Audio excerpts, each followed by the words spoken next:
You know, it's insane that this simple all-white sneaker is still holding its own decades and decades later. It is quite arguably the hardest shoe to cop, and I never would have expected that in 2021, but this is actually something you're gonna have to work for. I surround my soul with the positivity.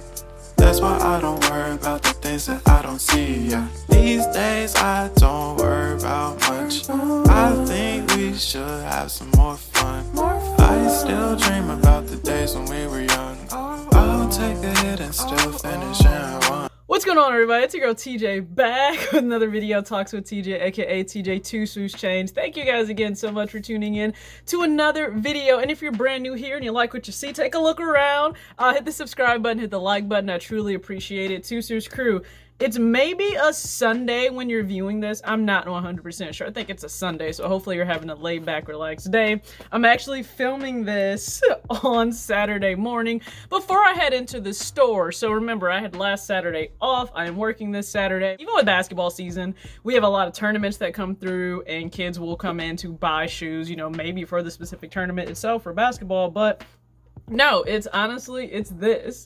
It's this sneaker right here, and it can have a few nicknames, right? Phasos, it just really depends, but we think of it as the Nike Air Force One Low in triple white, and it's so difficult to get your hands on these days. Countless times families come in, especially when they're looking to take pictures, and they want everyone in the family to have on a pair of all white Forces and white, and just we have to break a few hearts because we're like, listen, we definitely don't have the infant sizes. And it's wild because you think, how is it, right, basic sneaker, that it is really creating the buzz and the chaos that it is. Now when it comes to the new generation, listen, it's the craze with them is a little bit weird. Like, I will even ask like quite a few of them, they come in because they come in crazed looking for this sneaker, and I'm like, oh, you know, what do you know about it, or what do you love about it? And they don't listen. They don't really have an answer outside of, oh, it's just what everybody is wearing. Like, some of them are shocked when you say like, hey, you know, there's a song about this shoe, and they're like, oh no, and they think it's a new song. And I'm just like, Nelly would be so disappointed. Like, and that's a song I feel like for us, I guess older people at this point, we can sing that song line for line, word for word, lyric for lyric. But you know, when it comes to this, it's also a gold mine apparently for resellers now, right? That's what the buzz around the street is. This is a gold mine for resellers, and the profit on it may not be really high as opposed to, let's say, the profit on this. If you were to pick this up and sell it on the secondary market, you're gonna make far more in terms of margin in terms of this. But if you want to be the reseller for, you know, I'm guessing that you don't want a whole lot of headache, but you understand if I sell in volume, it makes up for it, then a lot of them are going for this. And that's actually kind of been touched on in quite a few recent articles about the Air Force One. And I'll probably put up a video if I can of it kind of did go viral, of the reseller that has just, I mean, tons and tons of Air Force Ones sitting there. And I thought it was more interesting because it did touch on kind of the math that has to be within your mind if you choose to go after the Air Force One, if you're trying to resell that, because they said, hey, maybe $20 or $30 more than retail price is what you would pay if you go to the average reseller to pick up a pair of Air Force Ones in all white. But it says, you know, hey, but someone with 1,000 pairs could net a cool $20,000 for their shamelessness.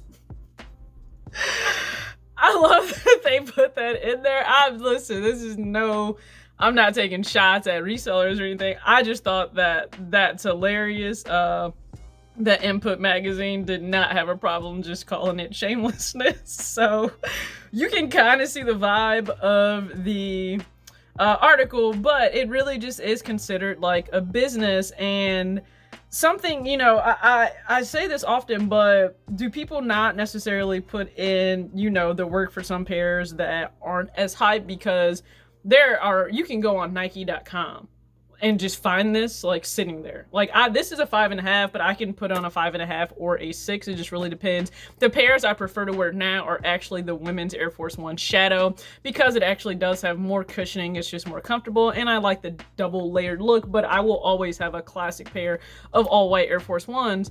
But you know, you can check on Nike.com. They will usually have pairs that are available, but I get it. People just want to walk in store and get what they want, but we don't necessarily live in those times anymore. So it may do you better to just go on Nike.com when pairs are available and buy quite a few. Now, if they are locally available and you're able to scoop a few up and bless people with pairs, whether it's at retail or even a little below, that's what Sneaker Fetish did not too long ago. And that's, you know, that's honestly, that's a genuine assist. That's a really cool move. I think he sold them for $50 a pair. So people were paying below retail for them and they were shipped out to them. So, I mean, that's showing love. Absolutely showing love. But I would just say, before you go pay resale, first off, go on Nike.com to look for them, okay? Just do that first. The other part of this article that was interesting is a Finish Line employee. She wouldn't, of course, give out her name because she isn't authorized to talk for the company.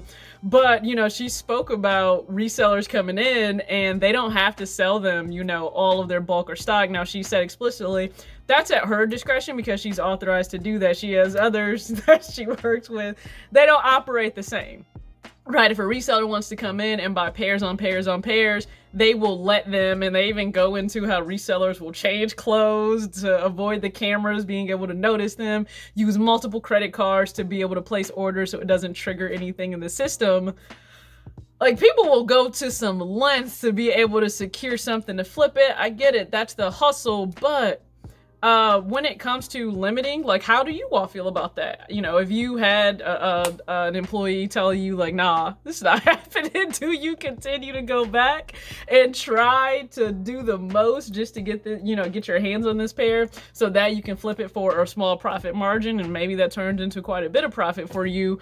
Or do you just, you know, cop for the personal and say, forget it? Like, this pair and the whole grunge look, no, like they need to stay clean. I picked these up maybe 2 summers ago. I feel like I picked these up 2 summers ago, and you guys can still see, like, they are still really, really clean.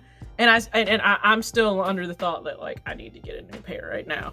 I can't do the grunge look. I absolutely cannot. I just need to point that out. Also, this is one of the most remixed sneakers of all time. But they get it wrong sometimes. I'm just gonna throw that out there. To me, at least, they get it wrong sometimes. I just need to discuss this winged Air Force One. First off, it doesn't look like a wing. It looks like part of a seashell is on the tongue of this shoe. And the only thing I can think of is this sneaker will tear your shins up. When you're wearing this, I just want to know who thought it was okay. Now, I'm a fan of the back of the sneaker because it has far more detailing than a lot of traditional Air Force One lows will, especially in all white. Like, you can see the back, it actually has it in Greek lettering, Nike Air on the back. I'm a fan of a lot of what else was done with the shoe. I don't understand why you needed this tongue on here, though. You could have put all the just additional accents, and I probably would have purchased the shoe. You also have a metallic palm branch on the right shoe on the back heel. It's the symbol of victory, and yet, as you guys know, like, I have Athena, I have the Temple of Nike Athena on my arm, so we know that I'm all for the symbolism there, but this here still is not it. This here is not it, Nike. It's not. Love you for the Air Force One. Absolutely love you for this. All of the history and timelessness.